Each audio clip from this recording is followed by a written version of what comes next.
My legs gave out in Grandma's kitchen when she said it. Sunday dinner at her place. Family gathered around the island.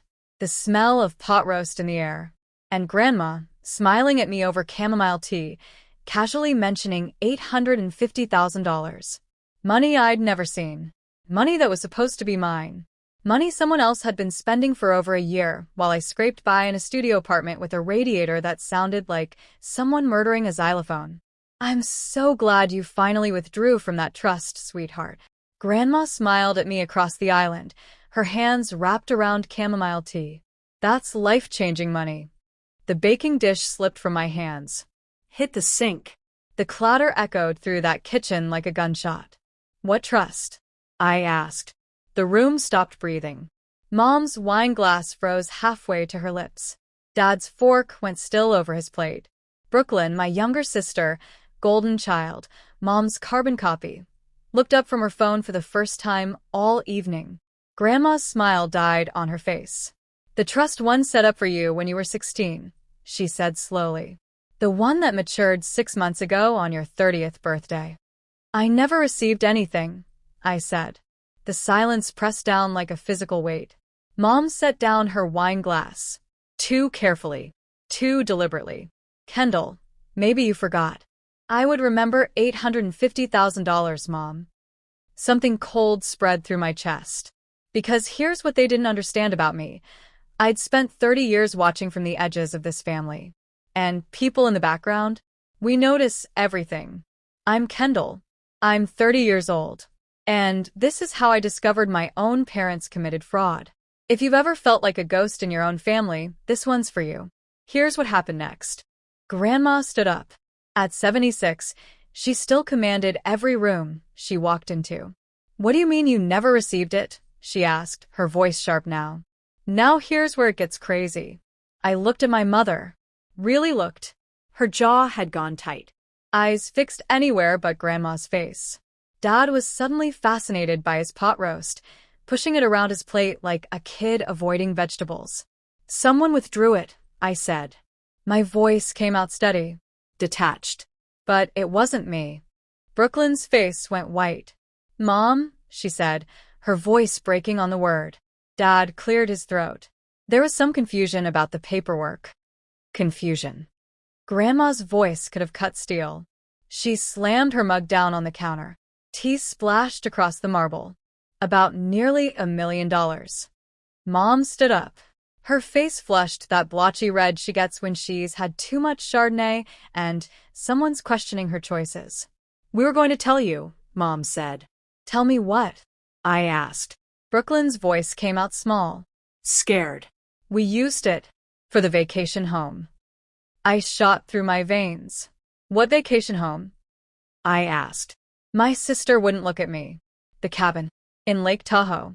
The one we've been going to since last year. Oh. The cabin they'd posted about endlessly on Instagram. The one Brooklyn used as a backdrop for her wellness journey content. Sunrise yoga on the deck. Morning coffee with mountain views. Family dinners by the stone fireplace. The one where they'd spent last Thanksgiving and Christmas and Easter while I worked overtime because you're always so busy, Kendal. We didn't want to bother you. The one I'd assumed they were renting. My hands went numb. You bought a house with my money? I said. 6 months ago. Posted it on Instagram. # blessed. And you've been using it ever since. Every single sunrise yoga shot, every family dinner by that stone fireplace, that was my future you were filming. Dad's voice rose, getting that edge it gets when he's cornered. We raised you. We fed you. Clothed you. Put a roof over your head for 18 years. You think that was free? Grandma stood up so fast her chair scraped across tile. You stole from your own daughter, Grandma said, her voice shaking with rage. Mom's hands were trembling now. We borrowed it. We were going to pay her back. With what money? Grandma demanded. Richard hasn't worked in 3 years. You have no income.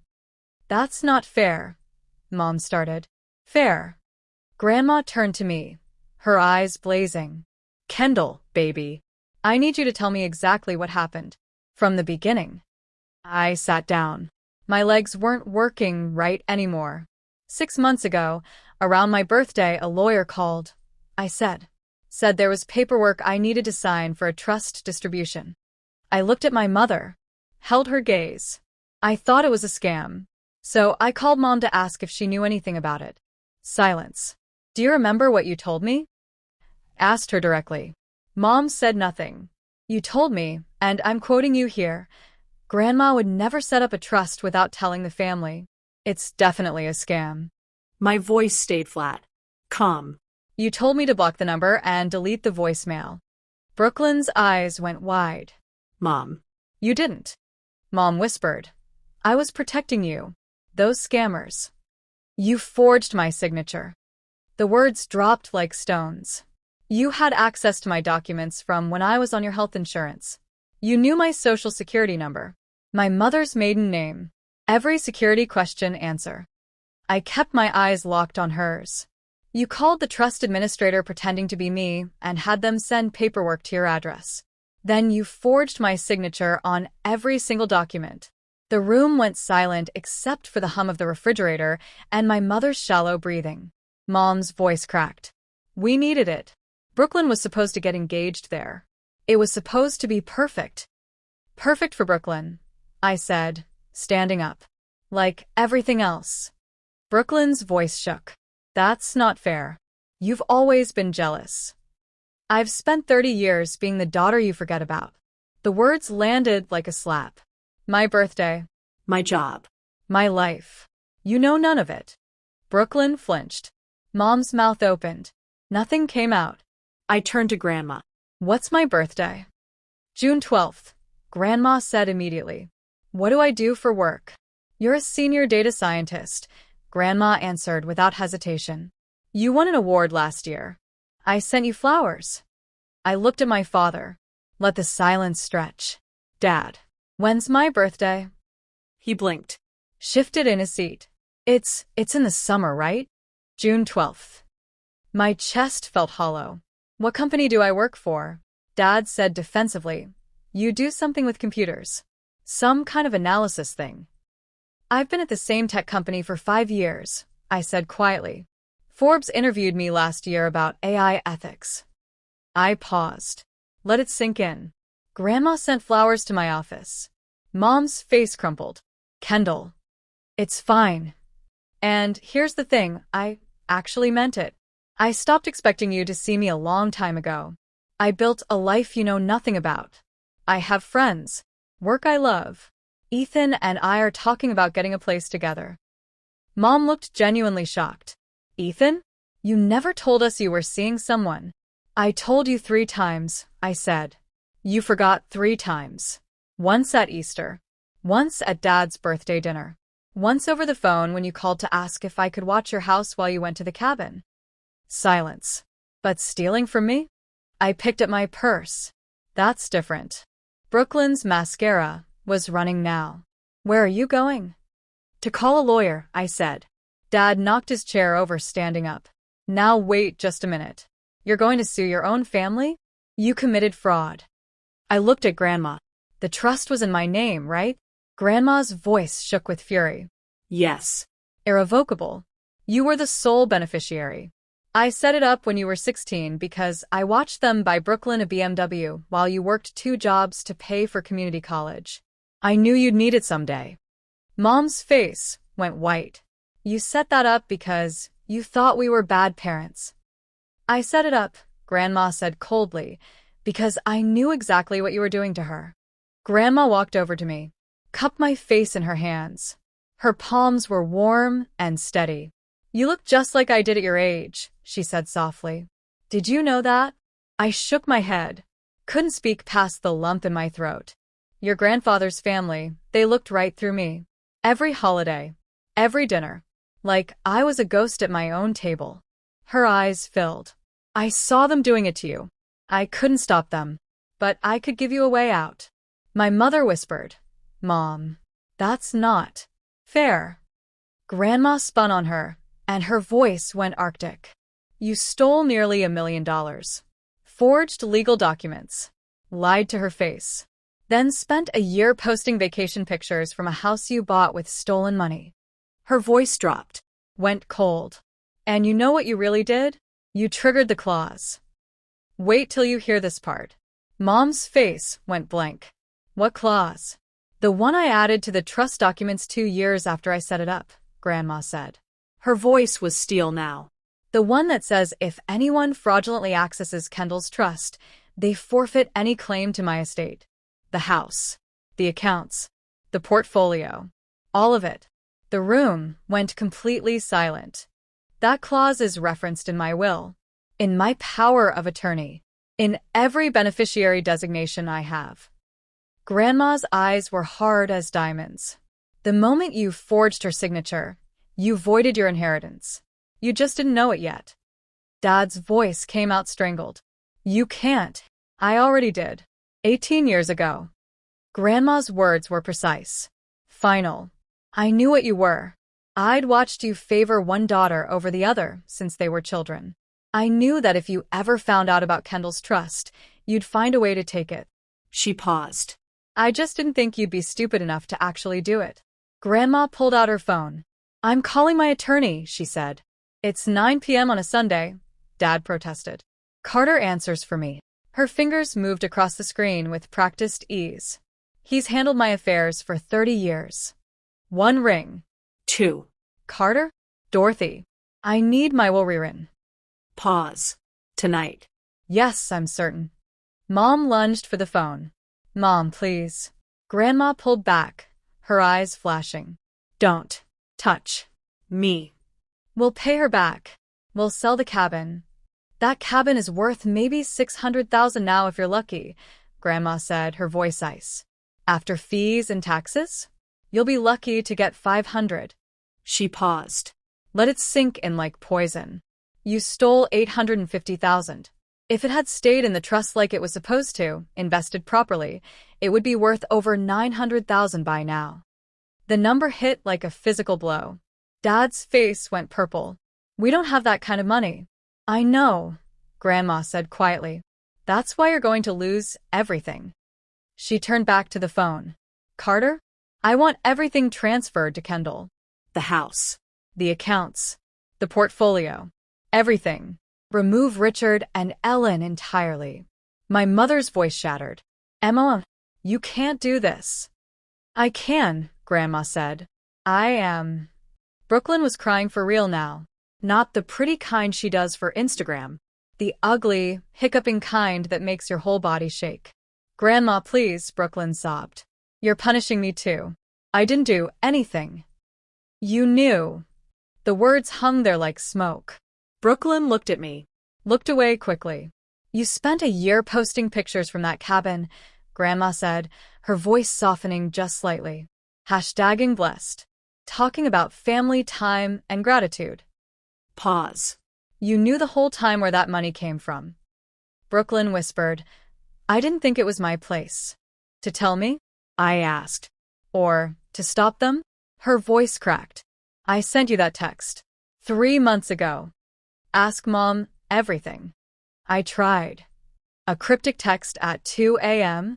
My voice stayed cold. You had 90 days to pick up the phone. To send a real message. To do literally anything except send 3 words and hope I'd figured out. I was scared, she whispered. Scared of what? I asked. Mom said if I told you, I'd lose everything too. The cabin. My trust fund. Your what? The air left my lungs. Brooklyn's face went impossibly whiter. I thought you knew. Grandma's voice went deadly quiet. Brooklyn, what trust fund? The one you set up for me when I turned 21. Brooklyn looked from Grandma to me and back again. You didn't know? I turned to Grandma slowly. She looked stricken. I set up a smaller one for Brooklyn, Grandma said, her voice shaking. $50,000. For her future. I told your mother it was for emergencies only, not to be touched until Brooklyn was 25. When does she turn 25? I asked, though I already knew the answer. Next month, Brooklyn whispered. So that was it. That was why Mom promised to pay me back. That was why Brooklyn kept quiet. They were going to use Brooklyn's trust fund, $50,000 that Grandma had protected for her to cover a tiny fraction of what they stole from me. And Brooklyn? She was willing to let them. So you chose them, I said to Brooklyn. Not because you were scared. Because you were complicit. You get a cabin to post about. You get to keep your trust. And all it cost was your sister's future. She said nothing. Grandma looked at Brooklyn with something like sadness. You're 24 years old, Grandma said quietly. You have a marketing degree you've never used. An Instagram built on your sister's stolen money. She paused. I love you, Brooklyn, but you need to learn what earning something actually means. Dad's face had gone from purple to red. Sweat beaded on his forehead. This is insane, he shouted. Kendal, stop this. Tell her you don't want this. Everyone looked at me. Here's what I wanted to say. Stop. We can fix this. We're family. Here's what came out. You stole from me. We're your parents, Dad started. You stole $850,000. My voice stayed level. Come. You spent a year posting pictures from a house you bought with my future. Every family photo. Every holiday. Every blessed hashtag. That was my money you were celebrating. Silence. Brooklyn whispered, I thought you didn't care about money. You always said you didn't need help, because asking meant being disappointed. The truth came out quiet, sharp, every single time. So I learned to need nothing from you. I looked at my parents, and you still found a way to take. Mom was sobbing now, full, heaving sobs that shook her whole body. We made a mistake, she gasped. You made a choice. I turned to Grandma. I'll call you tomorrow. We can talk about the legal stuff then. Dad's voice cracked. Desperate now. Wait. We can fix this. We'll get a home equity loan. We'll sell the cabin. Just please, don't let her cut us out. I stopped at the door. Turned back. You didn't cut me out. My voice came out quiet. Final. I was never in. Then came the courtroom. 4 months of discovery. 4 months of my lawyer finding things that made my hands shake. And trust me, you need to hear what he found. I sat in the plaintiff's chair watching my parents squirm in seats that suddenly seemed too small for them. Their attorney, some guy Dad found on Craigslist, I swear, tried every excuse. Raising me was an investment. Children owe their parents. The trust was family money. The judge, a woman in her 60s with sharp eyes and zero patience, shut it down in minutes. Raising a child is a legal obligation, the judge said flatly. Not alone. Then my lawyer stood, and what he said next made the entire courtroom go silent. Your Honor, we found additional identity theft, my lawyer said. His voice carried through the silent room. In 2019, the defendants took out a $75,000 loan in Ms. Morrison's name. In 2020, a credit card for $42,000. Both went to collections, destroying her credit. She never knew. The courtroom spun. I gripped the table. I stared at my mother across the aisle. You took out loans in my name? The judge's voice went cold. That's identity theft. A felony. My lawyer continued, pulling out documents. We also have documentation that Mrs. Dorothy Morrison established a clause in 2006, 18 years ago, that any family member who fraudulently accessed Kendal's trust would be removed from all inheritance. That clause is referenced in her will, her power of attorney, and all beneficiary designations. He handed a document to the judge. Mrs. Morrison's updated will, signed 3 days after the fraud was discovered, including a letter explaining the clause's history. I watched the color drain from Dad's face like someone pulled a plug. Mom grabbed the document when the bailiff passed it to their lawyer. Read it. Read it again. No. Her voice broke. No, no, no. The judge adjusted her glasses and read Grandma's letter aloud.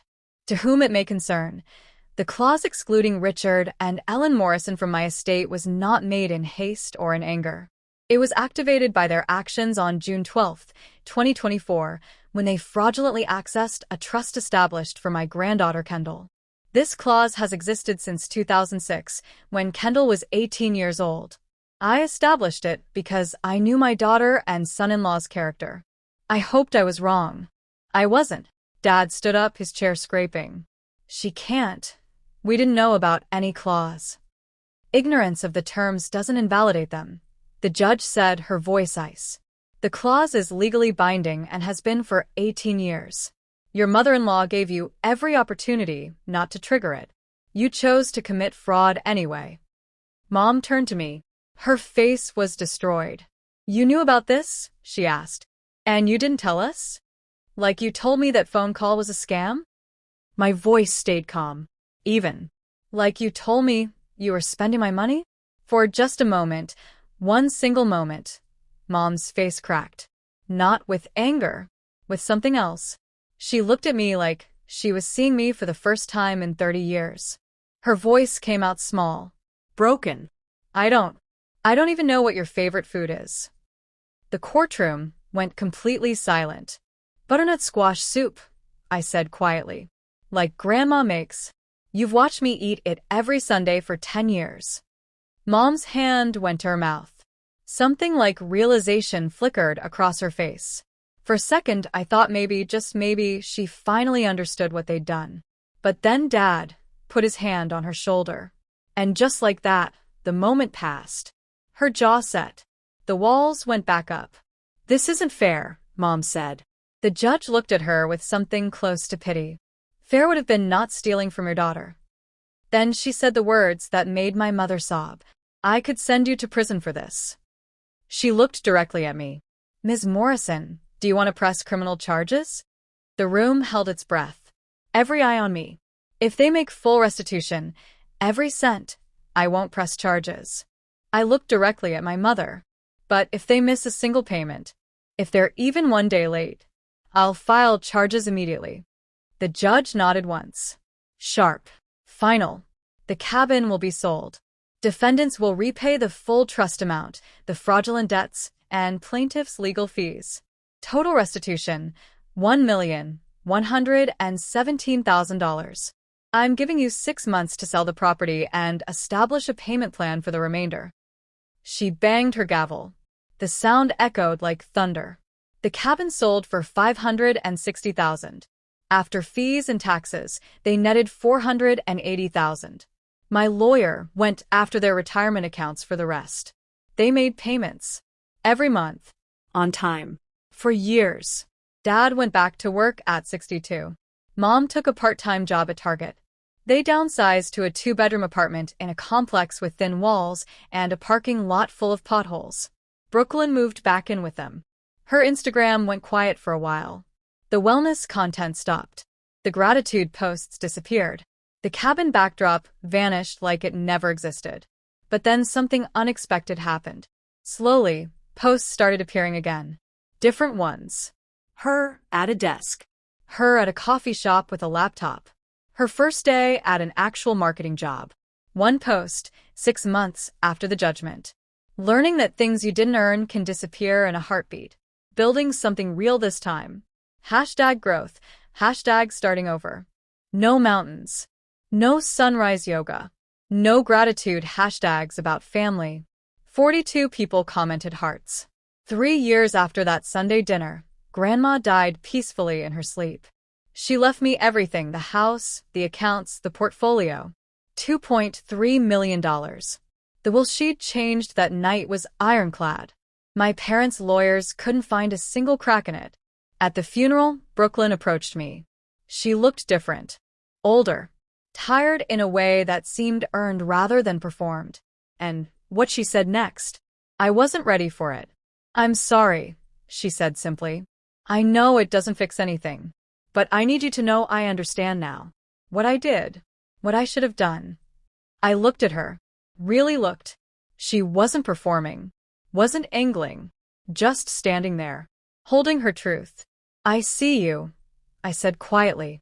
Her eyes filled. She nodded once. Walked away. Mom tried to talk to me by the car. Dad stood behind her, looking smaller somehow. Diminished. They still didn't get it. Your grandmother would have wanted us to reconcile, Mom said, her voice pleading. I looked at her. She'd aged a decade in 3 years. Gray roots showing. Lines around her mouth I'd never noticed before. No, I said quietly. She wouldn't have. Mom's voice trembled. After everything. Everything you put me through, I corrected. There's a difference between surviving something together and surviving someone. She had no answer for that. I used Grandma's inheritance to build the life she always knew I deserved. Every part of it feels like her. I paid off Ethan's student loans. We got engaged 3 months later in our kitchen, nothing fancy. Just us, morning coffee, and a ring that caught the light like Grandma's. I donated $50,000 to a scholarship fund for first-generation students. Those who work 2 jobs learn that asking means disappointment and watch from the edges. I bought a house with a big kitchen and a garden where I grow tomatoes like Grandma did, heirloom varieties, the kind that taste like summer. I kept her sapphire ring, her pearl necklace, the photographs where she looks exactly like me, and her recipe box. Last week, I made her butternut squash soup with sage, the recipe I know by heart. Ethan came up behind me. "Smells amazing," he said. "Grandma's recipe," I told him. Steam curled through the kitchen, golden light poured in, tomatoes ripening on the sill. Grandma, Dorothy, she's in every room. She gave me the tools to become visible again. My parents tried to erase me. They took my money, my trust, my future. Spent it on a cabin where I wasn't invited, posted pictures I wasn't in. They thought I'd stay in the background forever. But after 30 years watching from the edges, you see everything. Every lie, every stolen dollar, every forged signature, every moment they chose someone else. Grandma's sapphire ring catches the light as I stir the soup. The daughter they tried to erase isn't hiding anymore. And she never will again.